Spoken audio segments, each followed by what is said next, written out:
Are going to be fighting them not because they're police, but because they think that there are other smugglers trying to kill them.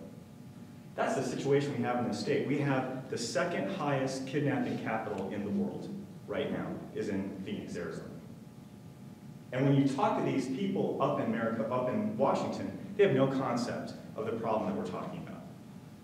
And their response to me was, well, shouldn't we have an assault weapons ban to eliminate guns going into Mexico in the first place? And before I went in, they have what's kind of called I call it like a green room. It's basically the waiting room before you go out to testify. And a young page ran in and he said, Senator, they've got a gun out there. They have this gun. And I looked outside and there was a .50 caliber sniper rifle that they had set up. And they were using that as their example of one of their props. And when I testified, they asked me, do we really need a weapon like this? And I said, you know, if it were my choice, I would have brought my own prop. I would have brought South Korean-made hand grenades.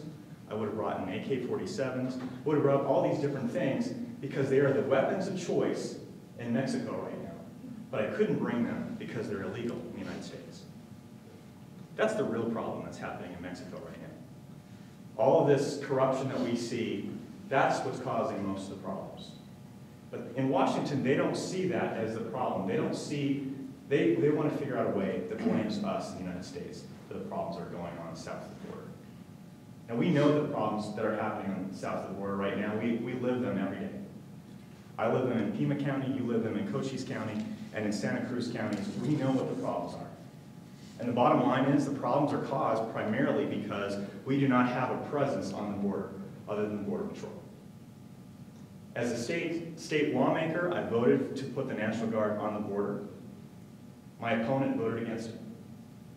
And the only way we're going to see some problems solved is if we finally get troops that actually can defend themselves and actually enough of them, maybe 6,000 plus, that can actually patrol that border like it should be patrolled. Now right now, people have asked me all throughout today and the last several weeks what the primary issue is in this campaign, what the primary issue is in this election. And you know what? It's not spending. It's not healthcare. It's not even illegal immigration. The biggest issue in this election right now is the Constitution of the United States.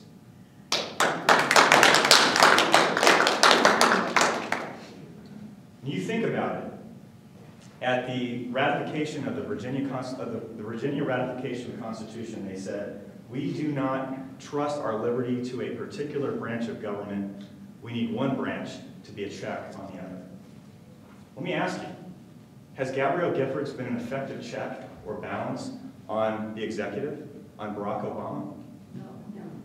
She's been a rubber stamp. Has she shown her loyalty to her constituents or to Nancy Pelosi? The final question is, do you want a congressman who's actually going to be just like Gabrielle Giffords, or do you want a congressman who's going to have some guts? I've got the guts to be your next congressman. I've been willing to stand up to a lot of the different forces that we have in this country on issues that you care about. And I want to get into some of those right now. Before I do, I hear this all the time from people. They say, well, you talk a great game, we like what you have to say, but how do we know that you're actually going to live up to what you're talking about? How do we know that we're not just going to go to Washington, D.C. and disappoint us like everyone else that we've seen that's come before you? How do we know that's not going to happen? Well, I can give you some examples. When I first got elected, people said to me that there's no way you're going to be able to deal with any border issues in this community at all, especially as a freshman. So I said, what I'm going to do, I sketched this out. We passed the human smuggling statute in Arizona, which for the first time ever allowed us to prosecute with state law the people who are being smuggled, or the people that are smuggling people into the country illegally. To date, they've already prosecuted over 2,000 people in Maricopa County using that law. When the federal government failed to live up to its responsibilities on the issues that we have right now on our border, I didn't just talk tough on the border, I didn't just talk about it, I didn't make promises I couldn't keep. Instead, I voted and helped pass Senate Bill 1070, which is now the law of the land in the state of Arizona. That's leadership. That's living what I'm promising you. And finally, when you're going, who here has heard about card check? Do you know anything about it? What's the question? Card check. Card check is when the unions are trying to say that they want to be able to organize a union without a secret ballot. Right. This November, you're going to have something on the ballot that's called Save Our Secret Ballot. And what it means is that it says that forevermore, that we're not going to allow anybody to have an election, whether it's the political election or a union organizing election, we're not going to allow anybody to have that election without a secret ballot. That's going to be the law of the land if you vote for it. I sponsored that bill. And that is going to be a direct confrontation with the federal government over the 10th Amendment. What is it called? It's called Save Our Secret Ballot. I don't know what they haven't assigned it an actual number yet, but they will. And finally, you know, I'm like you. I get frustrated with people who are running for Congress. They make a lot of promises, but they don't want to deliver on those promises. And I also get frustrated and disgusted with politicians who say one thing and do another. Or more importantly, who create laws that they then refuse to live under. When I first got elected, they told me I'm an Army reservist. They said, hey, you don't have to go to Iraq if you don't want to. All you have to do is sign a letter to the Pentagon. You'll never have to go. I supported the war in Iraq. I believed in what we're doing there. I still do. So I ignored the advice of a lot of people, and I said, not only am I not going to sign that letter, I'm going to write my own letter of volunteering to go. Because I believe in this country, I believe in what we're doing. I got attacked for it. I got attacked by the Democrats for going.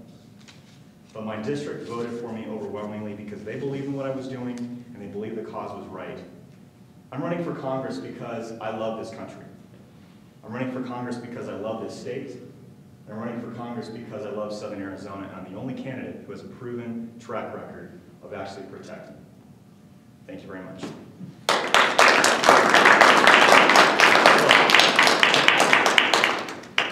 Now's the best part of the entire afternoon, and that's where you get to ask questions and you get to grill me on whatever you want. Yes, sir. Okay.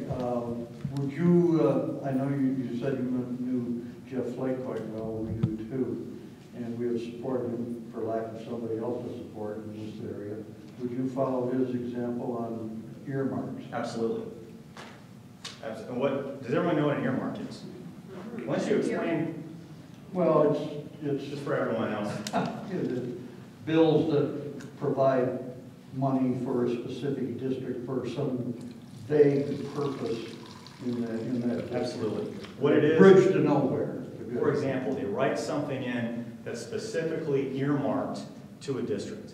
And a lot of times those issues are not, they have nothing to do with necessity in a district, but they have everything to do with political necessity. I'll give you an example. When I went to Washington, I was in the gallery. We look down on the gallery, we see all of the congressmen and women on the floor of the House. And they're all going around talking to one another. And as soon as John Murtha, the congressman who was the big, I guess they called him the king of pork when he was alive, he was the one who dispensed all these pork barrel projects. When he arrived, he sat down, and as soon as he did, there was a line that formed. A line that formed of people basically lining up to ask him for a favor, asking for more money. And it looked almost like what you would see in The Godfather, where they line up to go ask Don Corleone for a favor. That's an outrage in this country. And what's the final situation here in our own district? Gabrielle Giffords is asked for so many earmarks. She's not even asking for earmarks for her own district. Now she's asking for earmarks for Raul Grijalva. And he said in the newspaper, he said that not only is she asking for, the reason why she gets so many earmarks is because she's in the most vulnerable district in the state. Does that sound to you like a necessity for our district? Or does it sound like political necessity? That's my issue with that. And I'll give you another example of why I think it's so bad. One of the earmarks that she asked for was for millions of dollars for a trolley car that goes from downtown Tucson to the U of A. Millions of dollars. First of all, that's not even in our district. Second of all, who here thinks that they're going to be taking that trolley car anytime soon? How does that benefit you? It doesn't benefit you at all. I think it is one of the things that is killing this country, and I'll tell you why. Because most of the corruption scandals that we see are because some contractor was giving money to a congressman because they wanted a specific earmark for a specific project. We applied pressure on that issue, and the Democrats now are saying, well, we're not going to do any earmarks to a private contractor.